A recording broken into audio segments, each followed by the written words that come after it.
I'm Brandon Smith, and I'm the workplace therapist. My entire purpose and passion in life is one singular thing, and that's to help you live a life free from dysfunction. And let's be honest, folks, dysfunction is everywhere. Our bosses, our coworkers, our neighbors, even that grumpy barista that pours your coffee. And sometimes, that dysfunction stares back at us in the face when we're getting ready in the mornings and we see ourselves in the mirror. Well, at the end of the day, life and work should not have to suck. The purpose of this show is to help you overcome those roadblocks in your life to help you realize the life you've always wanted.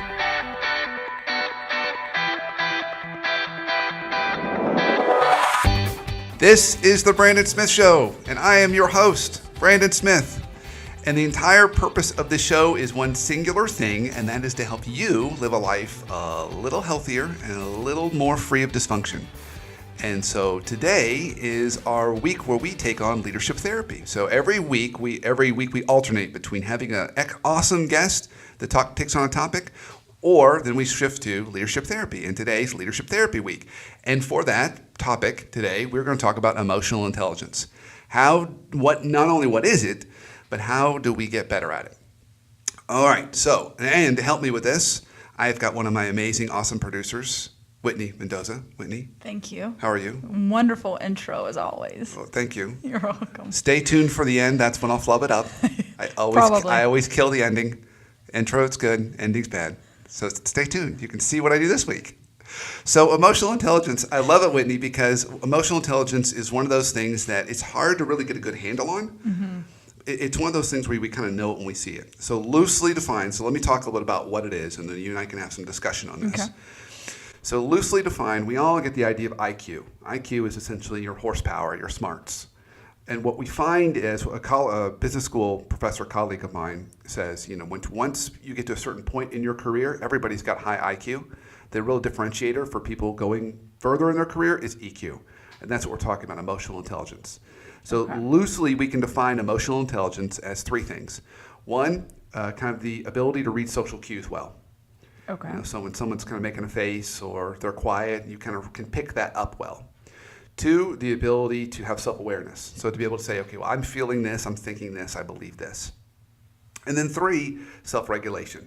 The ability to control yourself and have that reaction time and reflection time. Okay. So those three things really make up the backbone of emotional intelligence.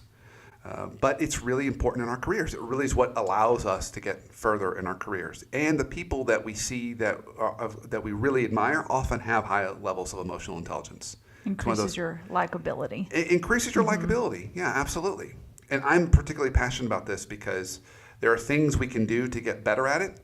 And there's often times when we have it and we just aren't using it. We're just like, no, I'm not going to use it. So we choose not to use it. We don't recognize that we're not using it. And so I'll give you one of my most common examples in this. So when I'm coaching clients, sometimes I'm brought into a situation where the client is not operating as well as she or he could be inside the company. They're kind of throwing elbows and blooding people's noses and just not playing well in the sandbox. Okay. And often it's because they have emotional intelligence, but they're not using it well. So almost every time I go in and I work with those clients, I'll say, well, are you good with customers? And they'll say, oh, yeah, I'm great with customers. Like, I'm super with customers. Customers love me. So they don't realize maybe when they're working with a customer, yes, I hope you have a good day too. Right, they're not doing that. Mm-hmm. They're like, oh, no, how can I help you more? Well, what do you need? They're really getting curious and thinking about the customer. And I say, okay, well, how about your boss? No. They're not a customer. It's their job to serve me, make my life better. So they're not using any of the things of emotional intelligence. They're not reading the social cues. They're not getting curious. They're not practicing self-awareness and self-regulation. And no, they're not viewing their boss as a customer. So one of the easiest kind of triggers for us, a positive trigger, is to think of everybody you encounter as a customer. That's good. I was doing a workshop about a week ago for a company, and it was all their high potentials. And I basically said to them, look, I want you from now on to view your entire career as a small business. You are now, all of a sudden, everyone here in this room is a small business owner. And everybody you come in contact inside these four walls, either people you're currently working with or people you're not currently working with, I want you to view them as either a current or potential customer.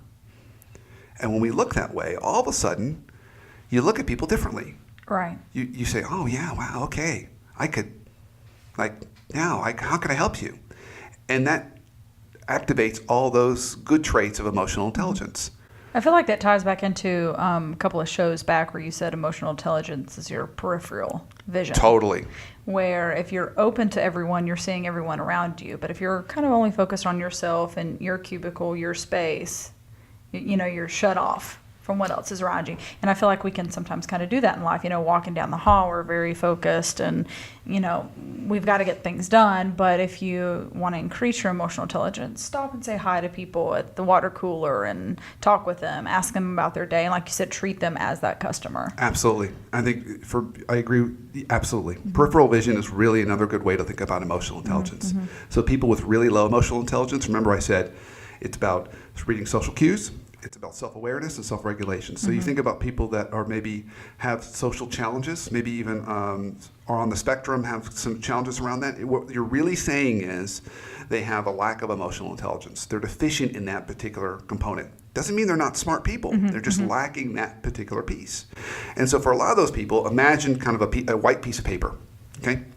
So think about this white piece of paper and put a dot in the center. That is representative of someone with a very low emotional intelligence. They are the only thing that exists on that piece of paper. It's really just about them. So they've got kind of blinders on. They're just looking straight ahead. Like all they see is right ahead, just what they want. If you now take that dot and that white piece of paper and you draw a circle around the dot, that's an example of someone with average emotional intelligence. They can see the people around her or him. They kind of get, oh yeah, I've got family, I've got friends, I've got people that I care about, and I read their social cues. So one of my favorite blog posts is my blog post about my dog Ellie. And I don't know if you know this, but I have the world's greatest dog. I'm sorry. I don't know how that happened. She really is. But she's the world's greatest dog. And I can say that because I don't have a dog yet. But she really is. That's a little jab Whitney did for Isaac. She's been pushing on Isaac to get a dog. But Ellie does. She's very protective. I mean, I remember when we met Ellie, she's very close to you, and then she kind of got to know us, and then I felt like we were a little bit closer in that inner circle.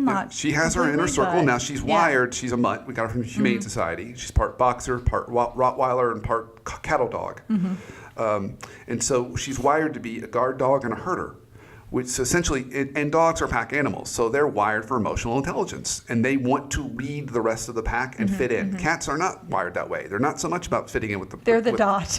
Yeah, they're the dot. Yeah. So if you love cats, you are welcome to send me a note of at the WP therapist. Tell me all the reasons why I'm horrible and wrong. Don't send it to me. Okay. But dogs have higher emotional intelligence than most animals, and there's actually a lot of studies that follow that when an owner yawns, dogs will actually yawn. This is a piece of research that's been coming out of Emory University, showing that they're very connected. And my dog in particular is wired to be a guard dog and a herder, so she's very super connected to the pack. But she only has us. Our pack is the only thing that matters. And there are people who are like that. Right. Now, if you draw one more circle around my circle, so we've got a dot, a circle, and then a big circle around that last one, that big circle represents people with really high emotional intelligence. So they're not only thinking about themselves and thinking about the people around them, they're thinking about the people who are one more outside that. So they're recognizing, okay, there are other people that if I do this thing to this person, it's going to have a ripple effect downstream. They read politics really well. They think about communication really well. They say, gosh, if I'm going to do this, I better message this to the broader organization. They're thinking beyond just the people right in front of them. And that's why it's so critical when we move higher in our careers, because one of the things that changes for us is once you get to director level and above, 10% of your time at every career jump, you have to spend more time communicating and less time doing. And it's really all about emotional intelligence. If that's not natural to you, you won't ever be able to do it in the way that you really want to. So if we're looking at our circles and we're realizing that we're the dot or we have a very small circle, how can we push ourselves out of that? What can we do to heighten our emotional intelligence? Yeah, there's a couple things you can do really tactically. So first, hold doors open for people. Well, that's nice and easy. Nice and easy. Yeah. Hold doors open for people, because when you walk in, how many times have you walked into a place and the person right in front of you, man or woman, just walked right in and closed the door, slammed it right in your face? It's true. Or they're on their phone and they're Or they're on their not paying. phone. No peripheral vision. Right. Right. And you just said something really subtle. Don't be on your phone all the time. Technology is an emotional intelligence killer. So really have peripheral vision. Think about who's walking behind me and hold the door open for them. So that's one thing. Second thing you can do is practice a 24-hour rule. So if you're going to send an email to somebody and you think it's got a little bit of an emotional charge, just give it 24 hours.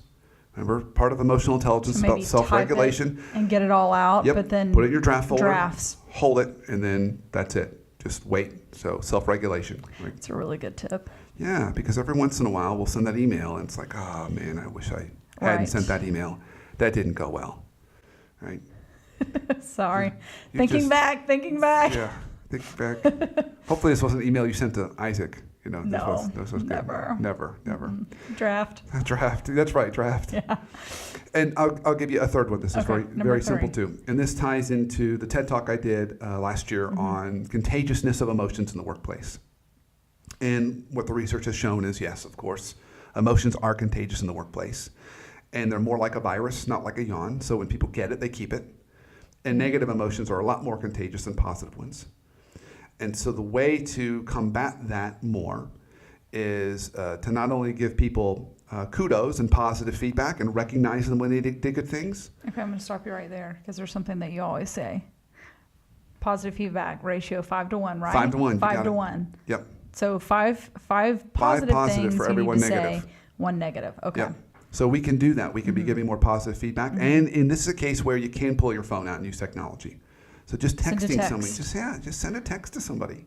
It's a great way to just give positive feedback and fill that bank account. I think that's a conscious decision too. Like you have to think to yourself, hey, I need to continually tell my team that I appreciate them. Thank you. You did a great job. Absolutely. You've got to continuously. It trickles down, starts from the top. Absolutely. So you tell people thank you. And then so a final kind of little thing that you can do is that even when you go out to restaurants, look that waiter or waitress in the eye and say thank you.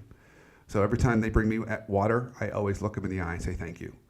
Because that's a sign of showing them respect. You're recognizing them. It's peripheral vision. And in the research around contagious emotions, they talk about some jobs have what they call heightened levels of emotional labor.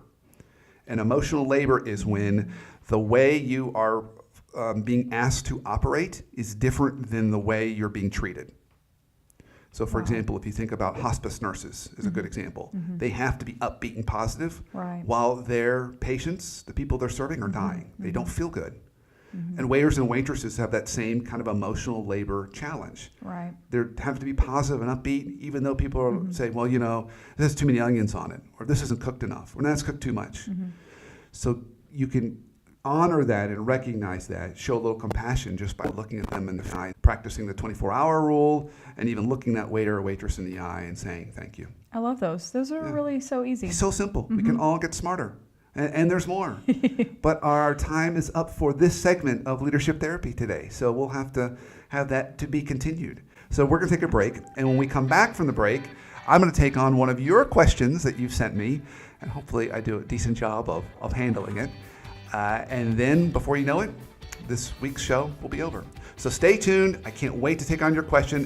Whitney's gone through all the questions we've gotten and gotten a particularly meaty one. Don't know what it is, but I'm sure it's going to be a challenge. So let's see if I can handle it. Stay tuned. We'll be right back.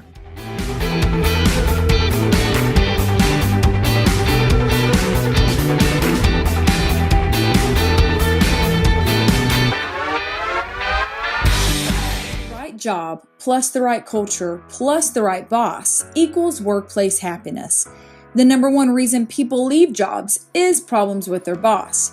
A horrible boss can make us dread every Monday, but an amazing boss can make us so excited to work that we'd go in on weekends. Finding your perfect boss is not only possible, it's one of the most impactful steps you can take in crafting your perfect career. Visit theworkplacetherapist.com and click on guides to learn how to find and get your perfect boss. Whether that means making the decision to move on or turning your current boss into the perfect leader you want them to be. Our bosses have so much influence over our work and our whole day. Working for the right boss alone can be a winning career strategy.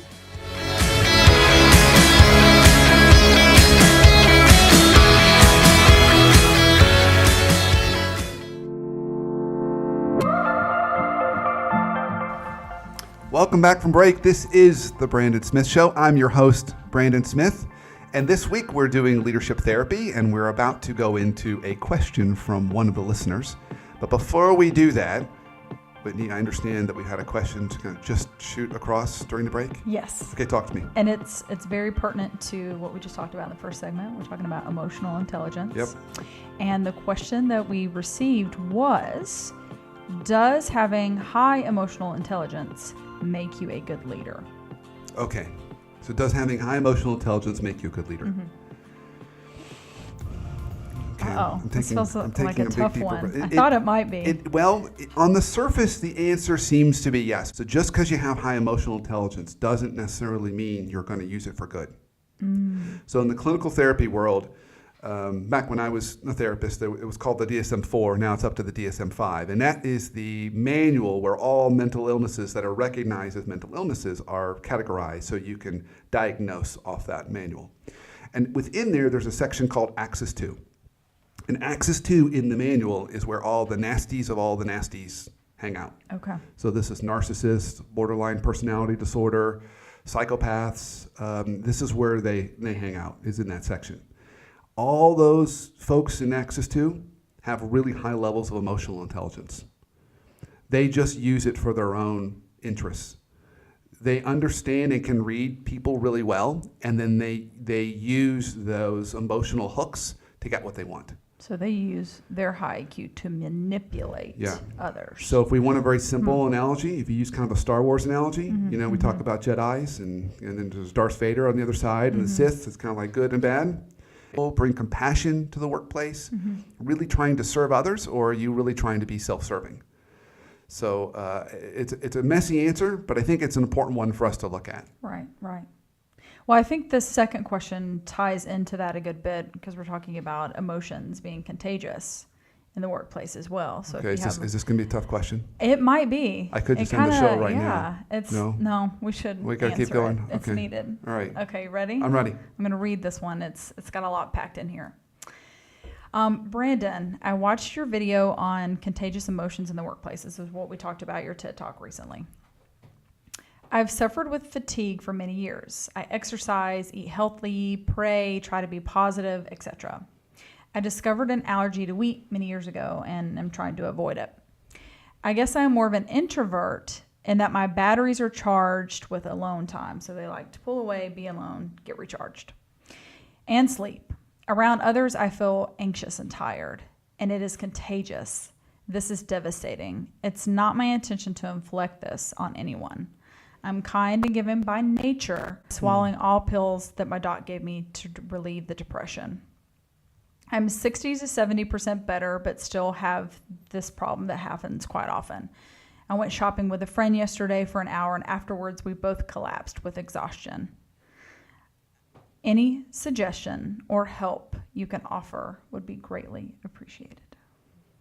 Okay, so this is a tricky one because we know that as people, we need some level of social interaction. Lots of research has shown that one of the factors that leads to long life is the number of people in your immediate social circle. Now, the good news is you don't have to have 50 or 100. You just need at least 5. So particularly, they followed men this was one of the longest studies that Harvard has done. They followed men that when they had less than 5 people, they typically, in their life that they were connected to, they often died early deaths. So having that connection is really important. So we need that. We need that connection. That being said, some people, as described there, are just really, really sensitive to maybe other people's energy, and maybe they're not being inflicted by all the energy around them. The trick is, how can they still keep their battery charged? Because if we're truly alone all the time, it's not good for us as people. Right. But some of us need more people time than others. So I like the fact they said, well, I still have a friend, and that's a good sign. And we went shopping. That's a good sign. But then they were only able to do it for an hour. So the other piece I would also say to this is, it's just kind of like knowing when you can exercise. There's certain times a day for each of us. Some people are like, my wife is an early morning workout person. Like, I admire people that are like that. That's not me. I'm more like a middle of the day workout person, or kind of later in the day workout person. Notice the same thing for you in your own energy. Is there certain times of day that you have more to give to people? I have a good friend of mine, and he is a total introvert, but he's really, really good at networking and building relationships. And the way he does it, he does coffees early morning, because he says by about 2 o'clock, he's done with people. Like, he's just done. So that could be another piece, particularly if this person's in sales. Are there certain times of day where you have more energy to give? Self-awareness. And which is big for this self-awareness, because this person's recognized that, oh my gosh, I'm contributing. And they may be, and then they may be reading a little bit too much into it. But then the third part is self-regulation. Like, how do I just know myself well enough to live a healthier and happier life? I think that's another big piece of this, which it sounds like they're on the path.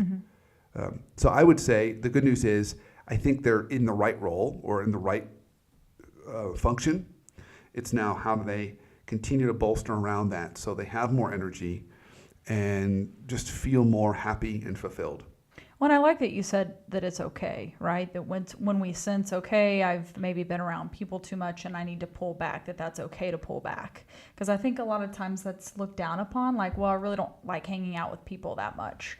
So you're saying that's okay, recognize that, just don't do it all the time. If you're only at home and you're scared to go out, then that's when it's a problem. Totally okay. And just tell people. And if one way you can do that is to say, hey, and you get to a point where you're kind of burned out.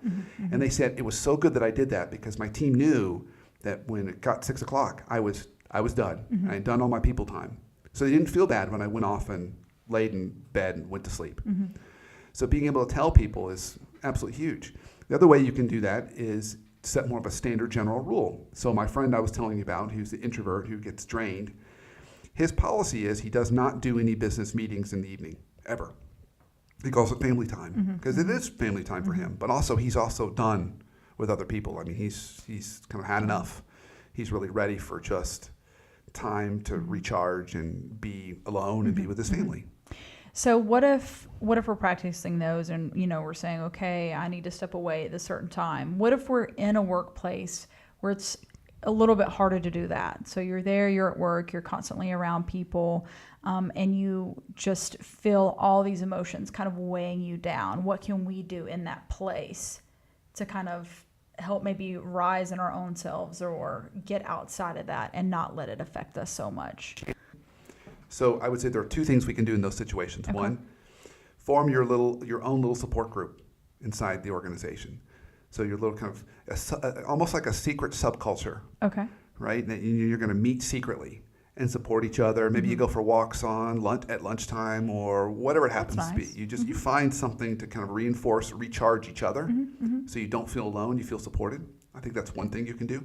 The second thing you can do is, if possible, I highly recommend this. Negotiate to have at least one day or some version of half days that you work from home or work remotely.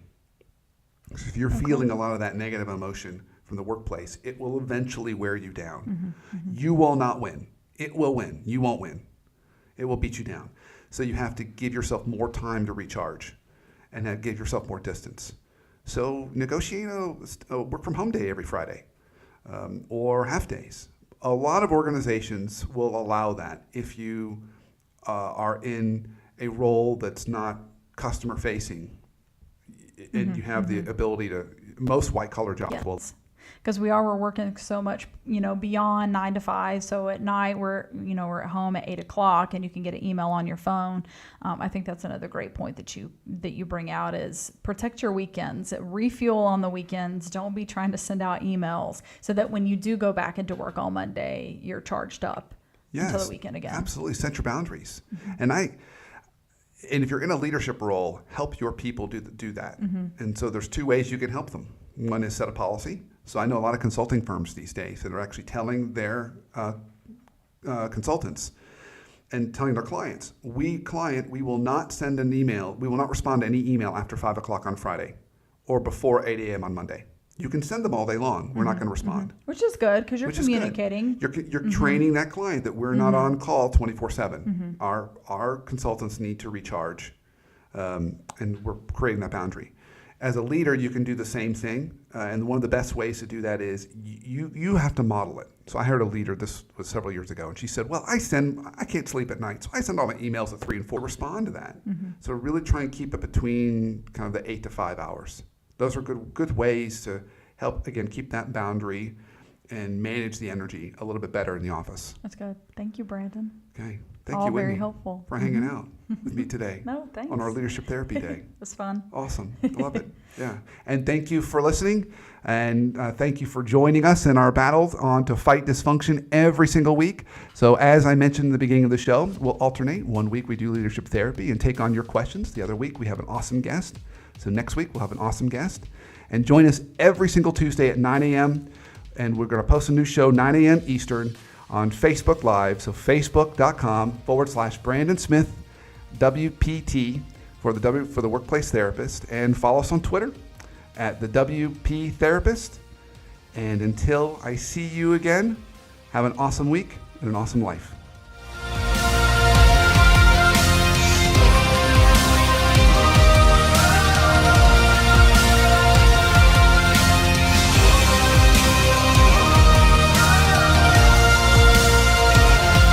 I'm Brandon Smith, and I'm the Workplace Therapist. My entire purpose and passion in life is one singular thing, and that's to help you live a life free from dysfunction. And let's be honest, folks, dysfunction is everywhere. Our bosses, our coworkers, our neighbors, even that grumpy barista that pours your coffee. And sometimes, that dysfunction stares back at us in the face when we're getting ready in the mornings and we see ourselves in the mirror. Well, at the end of the day, life and work should not have to suck. The purpose of this show is to help you overcome those roadblocks in your life to help you realize the life you've always wanted.